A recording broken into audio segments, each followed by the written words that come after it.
Good morning guys, কি খবৰ আপোনালোকৰ? নিশ্চয় ভাল। আমি ভালে আছোঁ। আপোনালোকৰ আশীৰ্বাদত ৰাতিপুৱাই আহি গ'লোঁ খোজকাঢ়িবলৈ।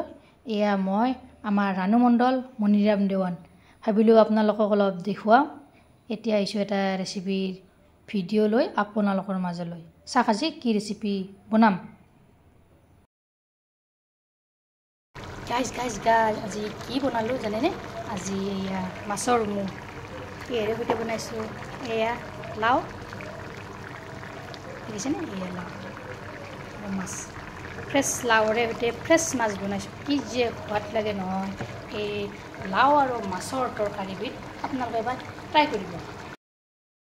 গাইজ এয়া চাওক, ই ডাঙৰ অমিতা, মাহঁতৰ ঘৰৰ অমিতা। এই এটা, সেইফালে এটা। কালি মানে মাহঁতৰ ঘৰত গৈছিলোঁ, তাৰ পৰা আনিছোঁ। এয়া লাও দেখিছেনে কি ধুনীয়া। এই চাওক টুকুৰা লাও, মাহঁতৰ যে ইমান লাগিছে নহয় গছত, কিন্তু মই ভিডিঅ' কৰিব সময় নাপালোঁ, যিহেতু কালি এটা অনুষ্ঠান আছিল আমাৰ। এইফালে বেঙেনা, এইফালে আনিছোঁ আকৌ ঘৰৰ এই বেঙেনা দেখিছে, ডিমা বেঙেনা বুলি কয়। এইফালে এয়া ভোল, কি ভোল জানেনে? জহা ভোল। আঞ্জাখন যে কি ধুনীয়া সোৱাদ হয় নহয়। ভাবিলোঁ আপোনালোকৰ লগত ভিডিঅ'টো শ্বেয়াৰ কৰোঁ। এয়া চাওক, মাহঁতৰ ঘৰৰ বস্তুৰ এটা সোৱাদেই বেলেগ। লাওখিনি মই ধুই এনেদৰে পৰিষ্কাৰ কৰি লৈ ল'লোঁ, এনেদৰে কাটিছোঁ। তাৰপিছত লাওখিনিও এনেদৰে কাটিছোঁ। ইয়াতে এটা আলু দি দিছোঁ।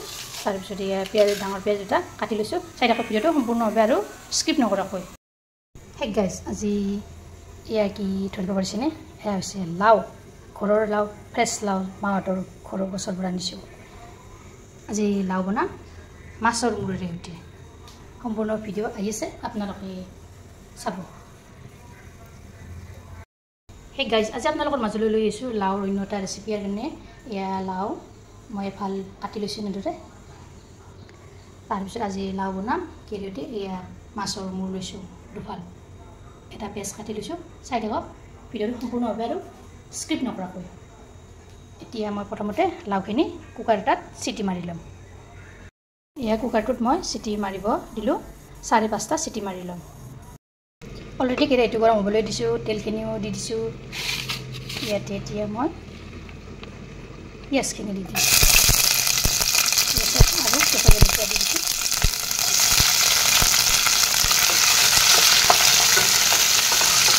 পিঁয়াজখিনি অলপ ৰংখিনি হ'বলৈ দি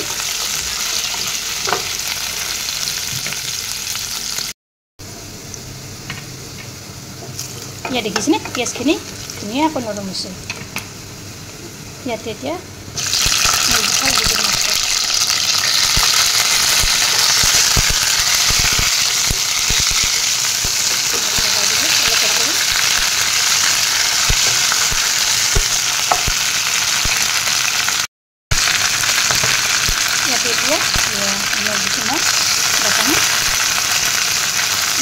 হালধি দি চামুচ আৰু দিছোঁ ঘৰৰ তেল দি আদা চামুচ। সেইখিনি মাছৰ মূৰেৰে সৈতে একেলগে মই ভাজি ল'ম। পালকৰ কৰি লগাই দিছোঁ, দি দিছোঁ।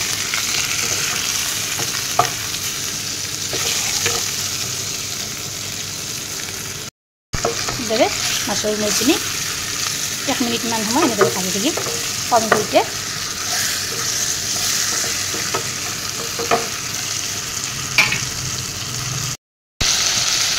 এয়া মাছখিনি মই 5 মিনিট সময় এনেদৰে ভাজিলোঁ মাছৰ মূৰখিনি।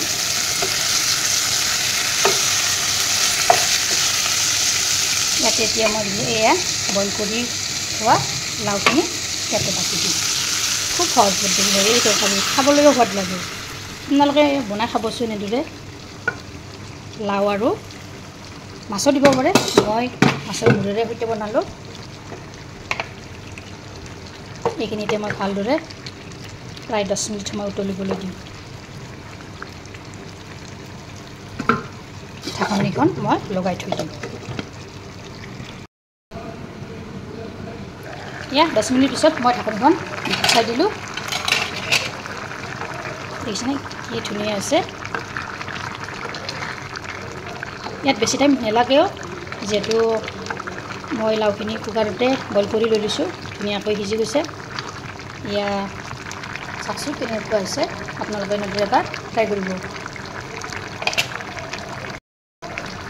এইখিনিতে যদি আপোনালোকে ভিডিঅ'টো মোৰ ভাল পালে তেনেহ'লে এটা লাইক কৰিব শ্বেয়াৰ কৰিব কমেণ্ট কৰিব আৰু মোৰ চেনেলত যদি নতুন আছে চেনেলটো ছাবস্ক্ৰাইব কৰিবলৈ একেবাৰে নাপাহৰিব আৰু আপোনালোকে ট্ৰাই কৰিব মাছৰ মূৰেৰে সৈতে লাওৰ তৰকাৰীখন ইয়া হৈ গ'ল মই নমাই থৈ দিলোঁ